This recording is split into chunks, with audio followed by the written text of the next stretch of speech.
Asia is a vast continent and home to 2/3 of the world's population.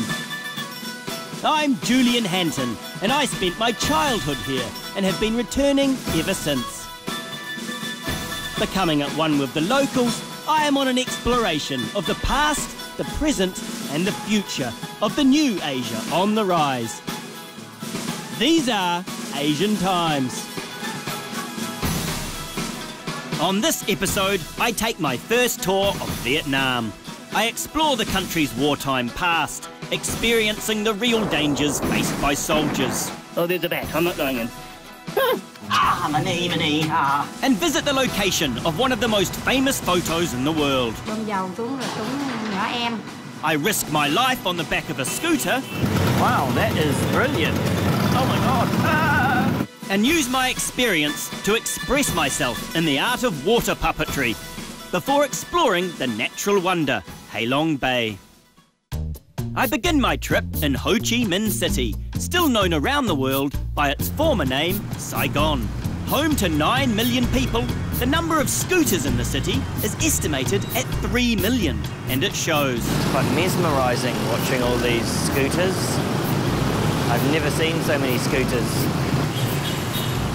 Nice and hot, 38 degrees. I think I shall be sweating. I shall be sweating here in Vietnam. All I really know about it was the war. I had arrived in Ho Chi Minh City on Reunification Day, a national holiday marking April 30th, 1975, and the fall of Saigon, or as it's known to the victors, the liberation of Saigon.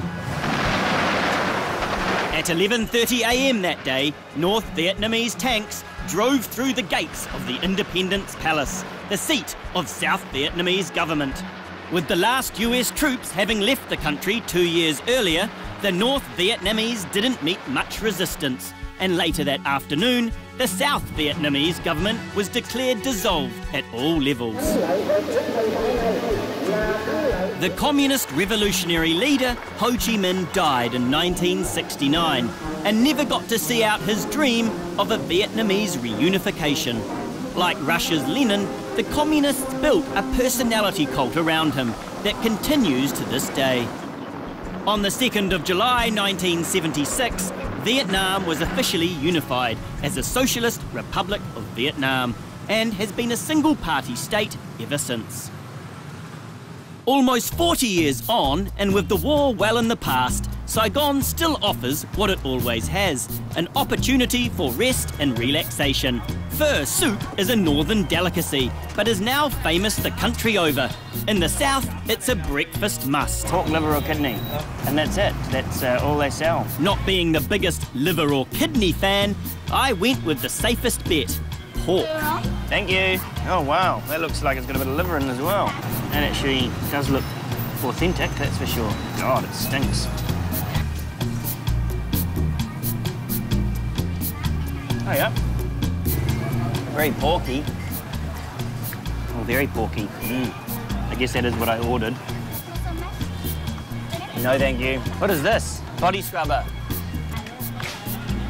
Foam rollers. I bet you they're not a big seller. How much is that? This is the big daddy of nail clippers. Buying one item was not enough. No, I've just bought the nail clippers. How much is that then? Do for 35? 35, okay, got a good deal. Great, thanks. Okay. Thank you. Within seconds, the mobile corner store was back to sell me more. I just bought this from you. Look, I have. Oh no, you're different. You're a different lady. That's actually not bad. A fake Lonely Planet. How do you say this one?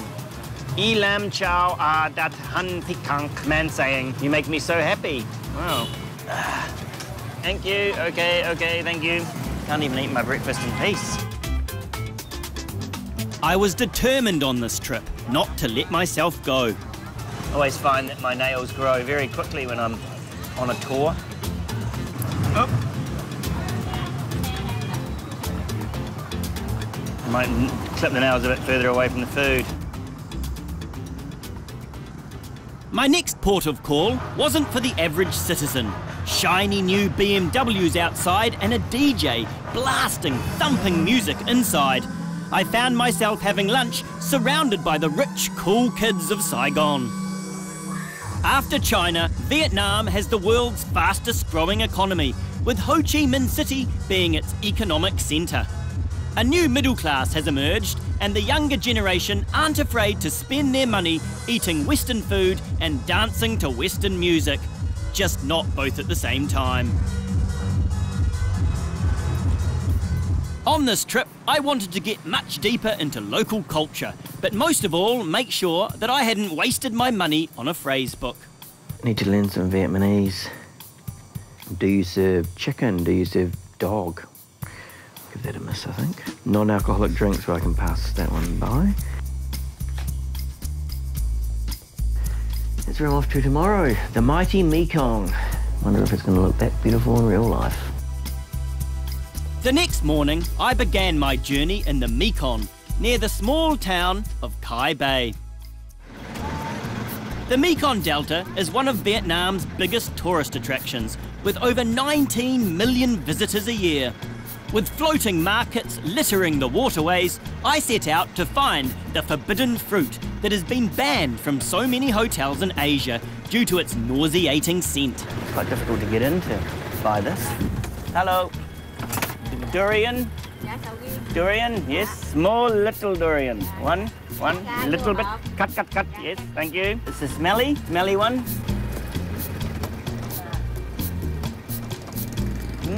Smells good. Which bit do I eat? This bit?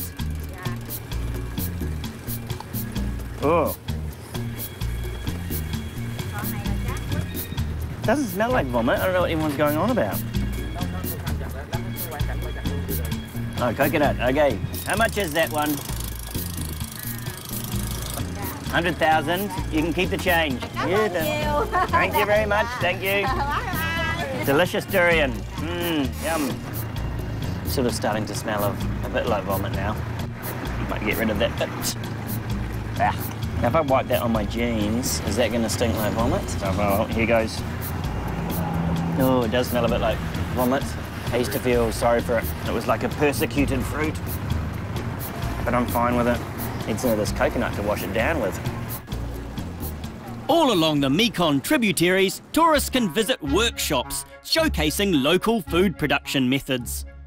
The handmade coconut candies looked extremely enticing, but of course I missed out on that and was dragged over to a nightmarish bottle of rice wine, which contains 7 examples of things I didn't want to go near. It is the snakes, 7 kinds of snakes. 7 sorts of snakes, yum. For men. What does it do? We're going to try some. Are we? Oh, maybe not the snake first. Yeah, we try the snake. Oh, you do try the snake first, do we? Oh, great. Poison is gone? No, poison is still inside, but it's mixed in the rice wine. Oh, so that's fine then. And become medicine. How is it? Horrible. Yeah. Oh, yeah, it's disgusting, isn't it? Yeah. You don't even like it. I headed back to the confectionery section to find something my taste buds would actually enjoy. With no signs of 7 snake flavouring, the puffed rice was a little reminder that not every food and beverage is weird in Vietnam. Like a rice bubble. Taking a relaxed rowboat ride through the lush backwaters of the Mekong, the combination of heat and snake wine started to make me paranoid. Alligators in here? Alligators? Snakes? Snakes? Ooh, piranhas? Piranha? Hopefully not.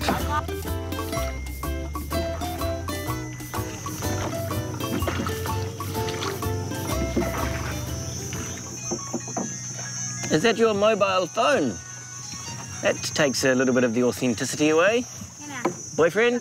Boyfriend saying meet you at the bar tonight. Who was this? Your foe? Foe? It's Vietnamese for boyfriend. Thought I was in a nice peaceful swamp.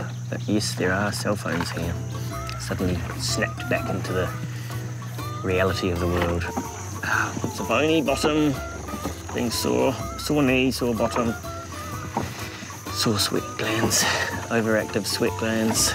While I found the heat brutal, my companions seemed to think otherwise. Wearing about 4 layers of clothing. Gloves on. It's freaks like her winter. You need a motor. Come on, come on. It means thank you, but also in my language it means hurry up, come on. Let's get going. Come on. Back to the boat, come on. 17 million people live in the Mekong Delta region, and back on the main boat, it was enchanting to watch a sprinkling of these locals going about their daily life as we drifted by. Sing Tao. I am Julian. Hello, good to meet you. I'd organised to have lunch with a family who operated a pig farm.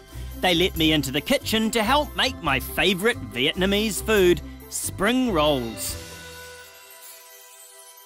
What would you like me to do? Grating. What is this vegetable, eh? I have no idea.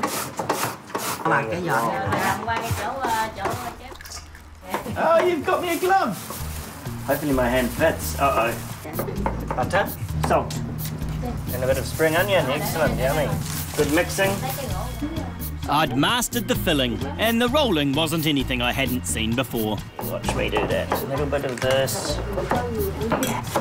I am master of the spring rolls. Spring roll master. Lots of oil. I'm slowly getting pushed back towards the door to make room for the 7 women cooking. I can see my spring rolls being cooked. I just feel like an inspector. Right, try my handiwork. Hot. Very delicious. Wow, it's amazing. Excellent presentation. Spring roll? Cooked correctly? Yes, well, yes, well made. Before coming to Vietnam, I'd heard that the Vietnamese could sometimes be a little rude and abrupt with foreigners. But so far, this had been anything but the case.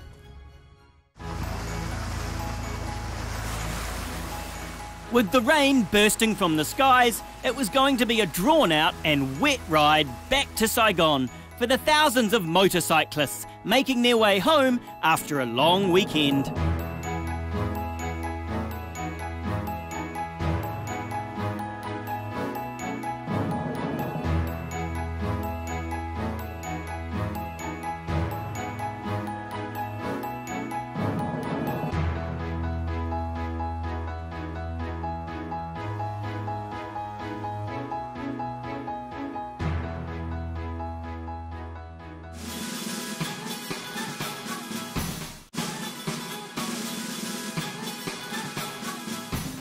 With the rain clearing, I checked into my new accommodation. The Grand Hotel Saigon was originally built in the 1930s during the French colonial period and still maintains some of that charm. In the 1990s, it expanded skywards to take in views of the Saigon River. I preferred the name Saigon to Ho Chi Minh City. Saigon's far cooler. While I'd decided what city name I preferred, I was having a little more difficulty with pronunciation. Vietnamese, Vietnamese, Vietnamese. In my first few days in Vietnam, I had seen enough scooters to last a lifetime. I wasn't going to leave Saigon without jumping on one, but there was no way I was going to be in the driving position. Vietnam Vespa tours were my safest option to escort me into the frenzied nightlife of Ho Chi Minh City. What a fast-paced city, really. Everyone zipping around on these bikes.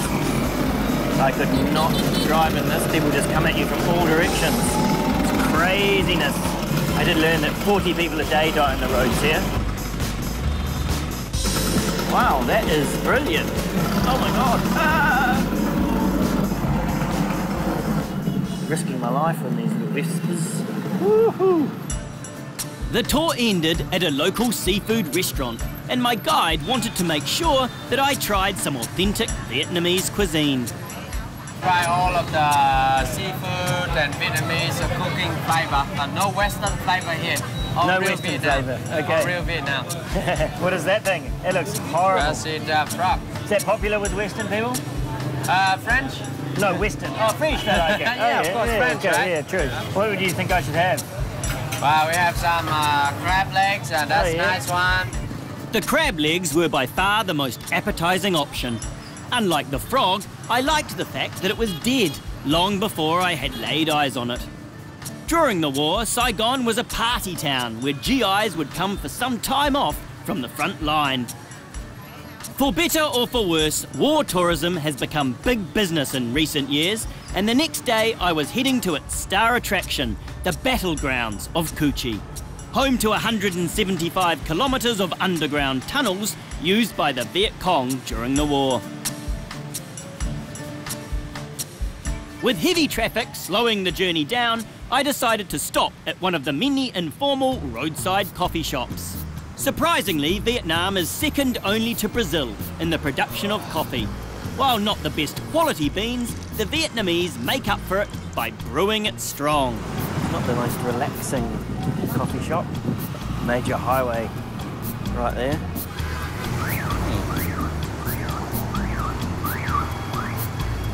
Whoa, that is strong. Hazelnut. Try to water that down a bit. Oh man. Had about 4 sips and I feel like I've had 8 shots. You can drive in. You can drive in. Drive-in coffee stop.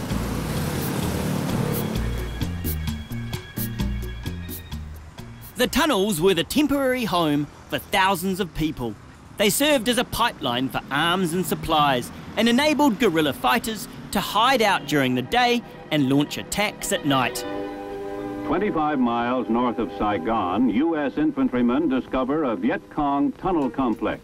Tunnel rats were Allied soldiers sent down into freshly discovered tunnels armed with only a pistol and a flashlight. Their job was to flush out enemy soldiers while trying to avoid death from booby traps, deadly gases, venomous snakes and surprise attacks. Not as small as I thought. Lots of room here. This looks like a new one though. I was expecting tiny little tunnels. It's a tour group. What are they doing? Maybe that's the entrance. Oh my God, that's the entrance. It's tiny.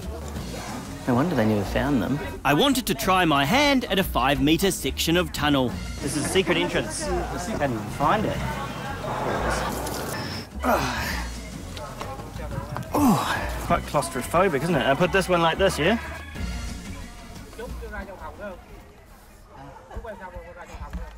Oh, here I go. Oh my God. Oh my goodness, it's quite full on. Wouldn't want to be in here. Hope there's no rats in here. Oh, there's a bat. I'm not going in. A little bat. Oh, that's horrible. There's bats in there. It's blocking my way. On site, I met with a war veteran who had actually lived in the tunnels.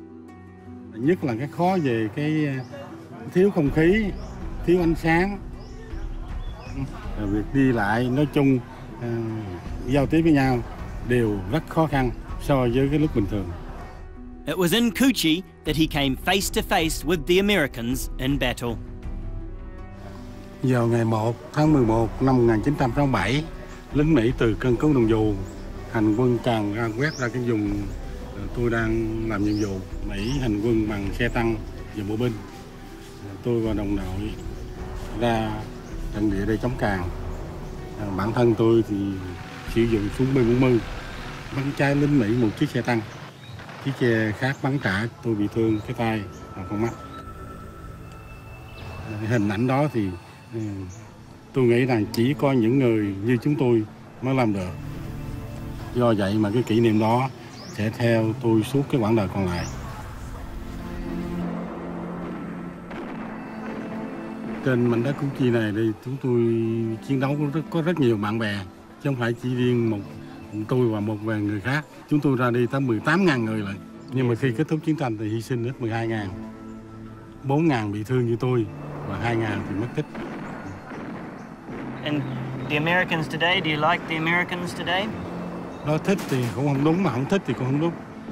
Chúng tôi muốn là bạn của nhân dân trên thế giới này. Là tôi nghĩ rằng thêm một người bạn tốt, tối mình ngủ nó yên giấc. Còn thêm một kẻ thù, tối ngủ cứ giật mình mãi thôi, không ngủ yên.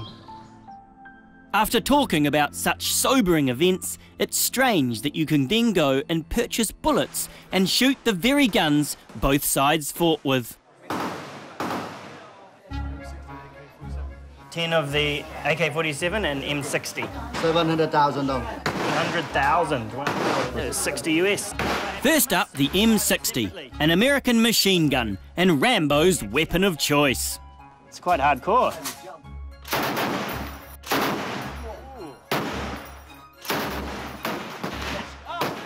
Next, the classic Soviet-produced AK-47.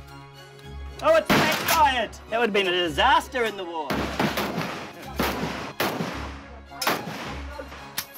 Finished! Whew, shaking. Yeah, done. Yeah. High on adrenaline and machismo, I was determined to make it through at least one tunnel. I can stand up in this one. No bats. No bats. Full of tourists. Hello. They coming so many. You can come out in front. I cannot. I'm afraid. Someone is coming back. Wouldn't have made it in the little tunnel, that's for sure. Sorry. Thank you. No problem. Makes it quite scary now. Maybe I'll have to go back. Very tight. Quite claustrophobic. This is quite ridiculous living in this for 6 days, and this is an enlarged, Western enlarged one. Nearly got my hands and knees, really. This is horrible. Escape! I could have a panic attack. No wonder that woman had one. Ah, my knee. Ah, my knee. My knee. Ow, really have. I would have lasted about 35 seconds in the war. Oh, ow. Oh, there we go. Sore knee. Oh. That knee is really, really sore. What's this place? The health bunker. Hopefully it's a real one. Health bunker. Oh, there's another tunnel. I'm gonna give that a miss, I think. I soldiered on to the town of Trang Bang, site of an infamous airstrike by the US trained and supplied South Vietnamese Air Force in 1972. The image of a 9-year-old girl named Kim Phu running naked and burnt by napalm came to be one of the most famous photos of the 20th century. The wife of Kim's brother, Tam, who was also immortalised in the photo, now runs the family cafe just down the road from where the events took place. Phải làm khi mà chạy giặc thì chạy xuống phía đường về thành phố, phía đường về Củ Chi, thì máy bay lên bỏ bom thấy đám nít thì mấy ông tưởng đâu là Việt Cộng, mấy ông lính Mỹ máy bay thả bom xuống, bom dầu xuống rồi trúng nhỏ em. Đó là kể vậy rồi chồng tôi mới lại đồ quần áo của Kim Phúc cởi dục hết, chứ nếu không cởi đồ này thì Kim Phúc nó bị cháy hết. Today, the road where it happened shows no scars from the past. Ở đây, cái tay đây, nặng lắm, giật hết cái lưng đây dính cái này. Chồng tôi cũng bị con mắt này, chồng bị mắt phải. Tại vì khi mà cởi đồ của Kim Phúc nó bị cái hơi bớt lên á, thì vẫn bị mắc phải mà tới nó chảy nước mắt sống hoài, đi bệnh viện cũng không hết cho tới ngày ảnh chết thôi. Minh mắt không. Có, bây giờ hiện tại gia đình thì rất là tha thứ về cái hoàn cảnh chiến tranh, nên thành ra gia đình mình rất là tha thứ. Cũng đâu có ai muốn như vậy thôi, thì không ai gia đình mình nó bị nạn vậy thôi, giờ Kim Phúc cũng sống sót được. Cũng mừng rồi, không sao. Rồi Kim Phúc giờ hiện tại giờ này Kim Phúc thì rất muốn sao mà đất nước hết, bao nhiêu đất nước thế giới phải hòa bình hết, đừng để cho em bé như Kim Phúc bị như Kim Phúc nữa. Kim Phúc giờ nó mong muốn như vậy. Kim spent years recovering from her injuries. She now lives in Canada.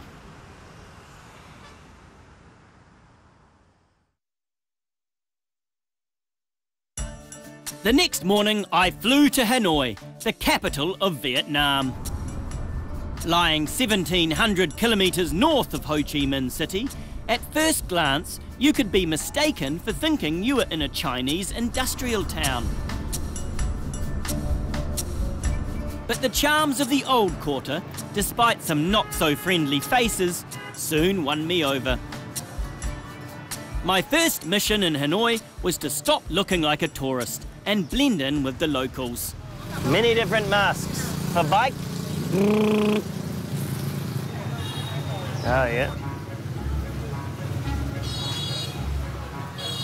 You have Gucci, Dolce & Gabbana, Gucci.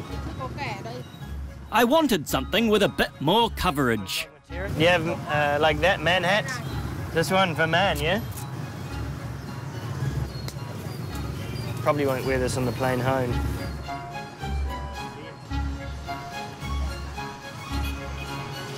Hello. And makes me look like a local. Everyone's wearing these things. Hello. A 3-storey building in the unassuming back streets of Hanoi is home to artisan Mr. Liam. His grandfather and father had made water puppetry a family tradition.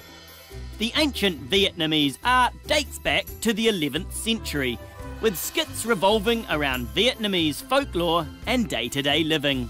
Usually the shows are put on in a large commercial theatre, but doing it from home, Liam does everything on a much smaller scale.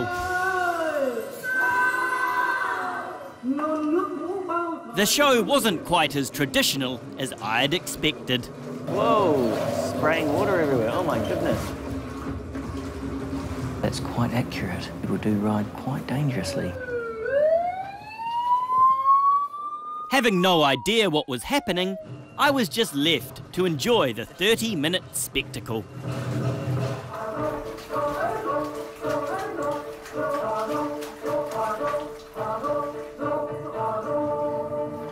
Good job. I was invited to enter the water. Saw me. Ah! I'm quite glad I'm wearing these because that water, dirty water, yeah? Much more authentic. Oh yeah, you can spray.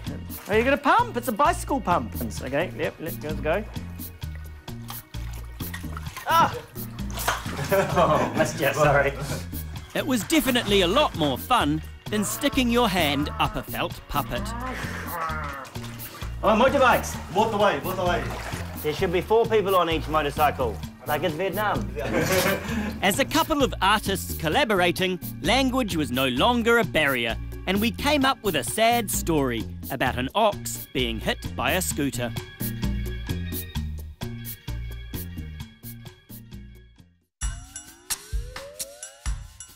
Our morality tale had struck fear into me, and as I made my way from the theatre through the small alleyways, I became even more careful about the ever-present scooter threat.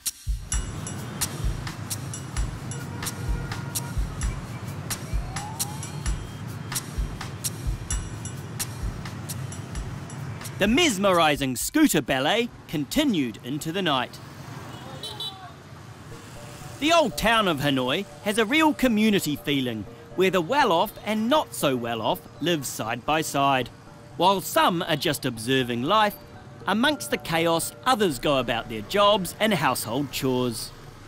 With a third of the city's homes lacking proper household amenities, a lot of life takes place out on the streets. My senses were a little overwhelmed by Hanoi's 24/7 buzz, so I decided to retreat to my room at the Church Boutique Hotel. A beautifully designed building with hints of Hanoi's prevalent French past. To give myself a little mental break, I retreated to my quiet place. Funny dog videos on the internet.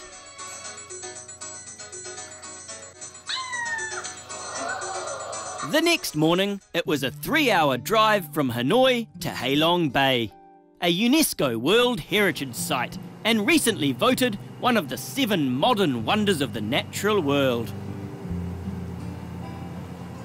I had booked myself on a 3-day luxury cruise aboard the Oco, a stunning French-designed ship with 32 private cabins.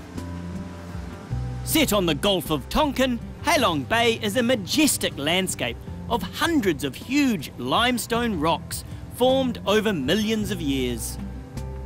Ho Chi Minh himself said, "It's the wonder you cannot impart to others." The coves around the bay are dotted with traditional floating fishing villages. I visited Kong Dam, a small fishing village with 120 residents. While overfishing has threatened the livelihoods of many of the people, tourism has stepped in to help some of the villages stay afloat.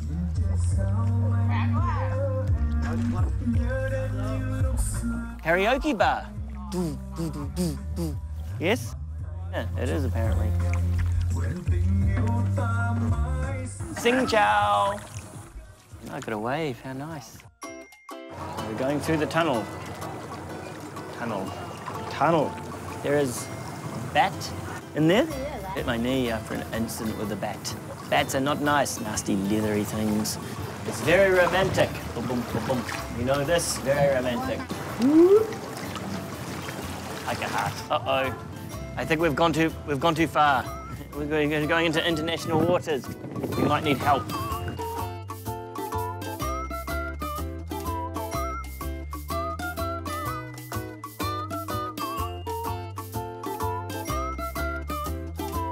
The good thing about being so far away from the mainland is that you can switch off from the pressures of everyday life and just relax. No service. Come on. Maybe I'll be able to get something. No, it doesn't seem to help.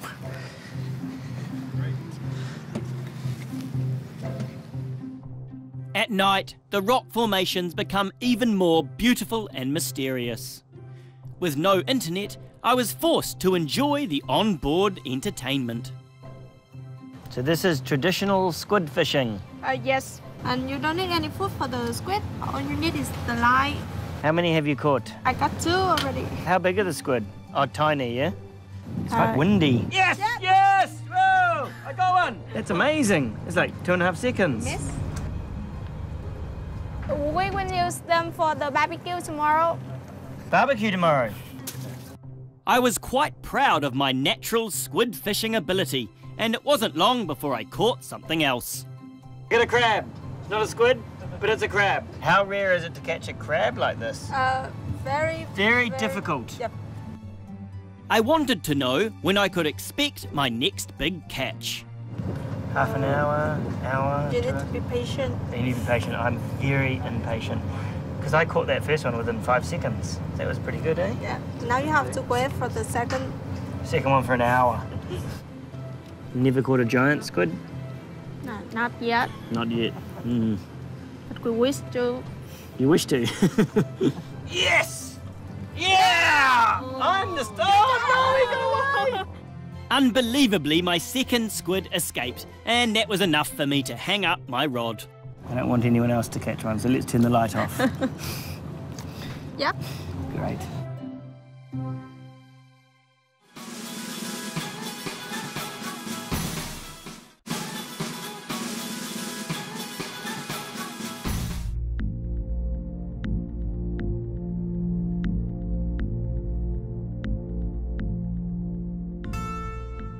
With tales about my extraordinary fishing abilities spreading quickly on and off the boat, I was invited to join a local fishing family on their morning hunt.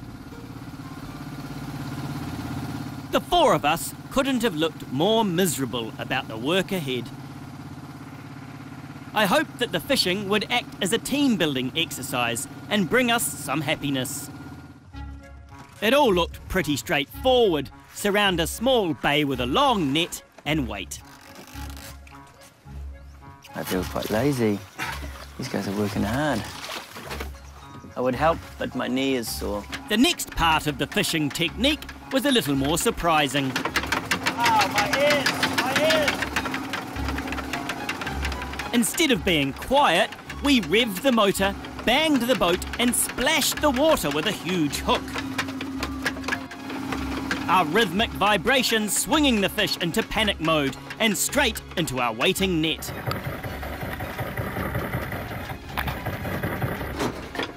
Done. Oh, quite sore wrist. That better have paid off. Now I've got to, my hip. Elbow, knee and hip. Falling apart here.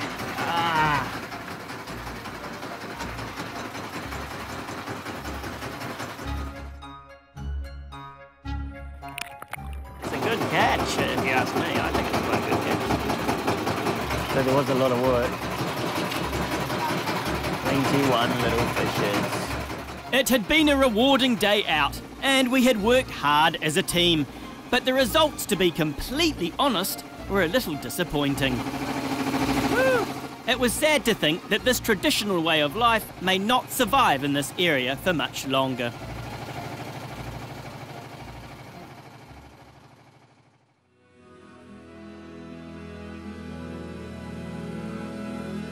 The biggest island in the area is Cat Ba Island, home to about 14,000 residents. Vietnam is still an agricultural country, with 74% of its 91 million people living in rural areas. With the governing Communist Party vowing to speed up modernisation and turn Vietnam into an industrialised nation, you can see that there are many more changes ahead for the Vietnamese people. Back on the boat, I had much smaller concerns. Knee is very sore. Ow! Ow! This one, ow! Hurting. In the tunnels. Careful, careful. I can feel the pain.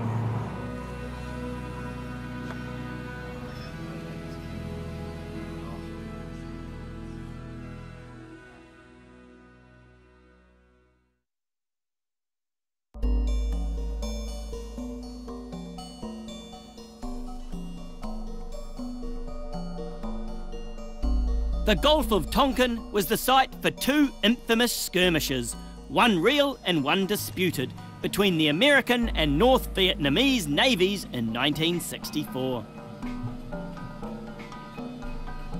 Real or not, the incidents led to the US retaliating against communist aggression, stepping up their military involvement in Southeast Asia, and was the closest thing to declaring all-out war. Sort of ruins the peace of it. I've lost track now. Oh, I don't think we talk during Tai Chi. Almost 5 decades on, naval ships have been replaced by fleets of tourist boats, with good reason. Ha Long Bay definitely deserves its status as one of the 7 natural wonders of the world. After my 6:30 AM Tai Chi session, it was back to Hanoi. With relaxing so much in Ha Long Bay, I was ready to take on the big city again. I booked myself in at the penthouse suite of another church boutique hotel in the Old Town, just around the corner from my previous accommodation. Hanoi has been the capital of Vietnam for over 1,000 years, while Saigon has been around for about 300. While I like things about both cities, to me, Hanoi seems to have a bit more soul.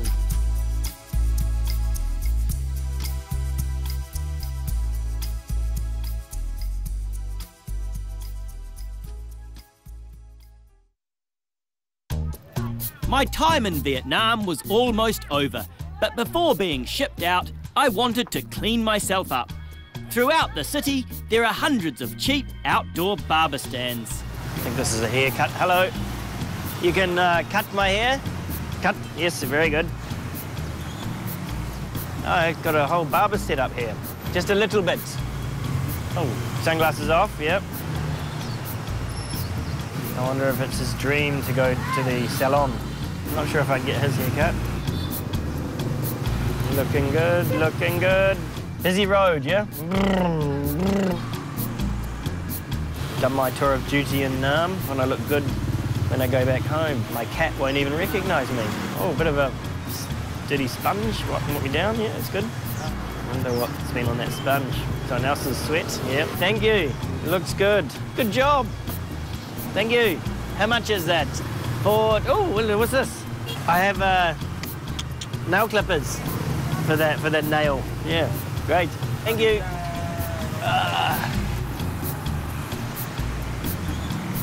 Oh, quite pleased with that haircut. Quite good. Lucky I didn't go to this guy. Oh, he's pulling out grey hairs. That's brilliant. He's grey hair pulling. In a leafy side street downtown lies what's left of one of the country's most infamous prisons, sarcastically dubbed the Hanoi Hilton by American POWs imprisoned there. Former American presidential candidate John McCain spent part of his 5.5 years as a prisoner of war there after being shot down on a mission over North Vietnam. While the North deny it, stories of torture and horrific conditions abound, although the same was said about prisons in the South. The prison is now a tourist museum. My gregarious guide from HG Travel, Mr. Kong, who had shown me around Hanoi, a city his family had been connected to for a recorded 19 generations, offered to take me to his family temple. Mr. Kong himself was a veteran of the Vietnam War, fighting for the North. He was a young man when he entered the army, and he fought all over the country.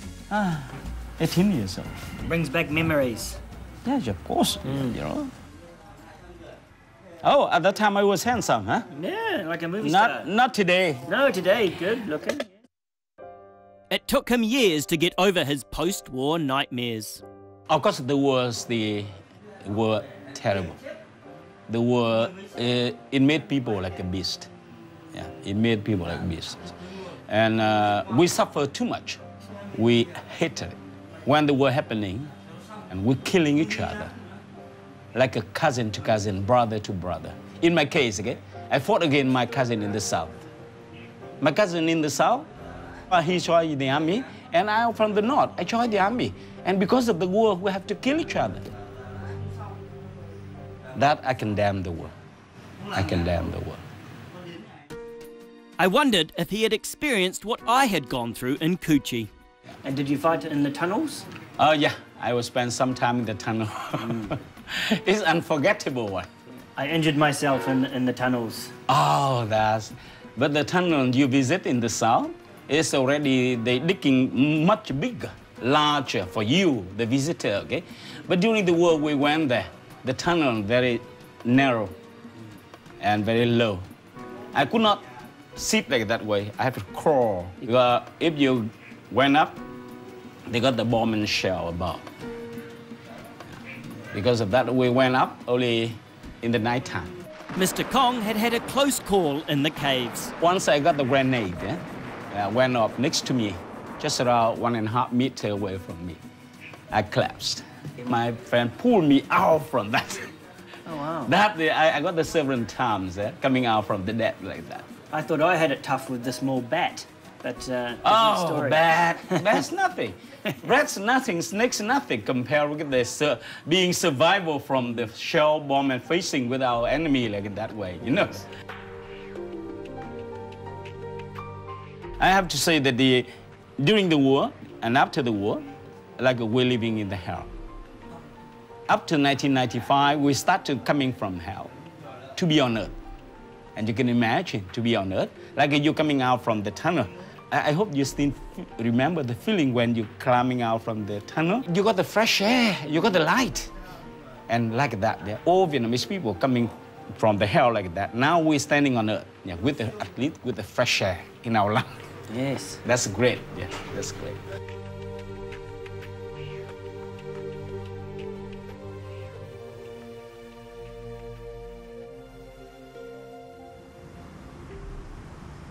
Whatever you make of the war, my time in Vietnam had taught me that there are always two sides to every story. This is encapsulated by the fact that we in the West call the war the Vietnam War, while the people in Vietnam refer to it as the American War. Vietnam had been completely different to what I had expected.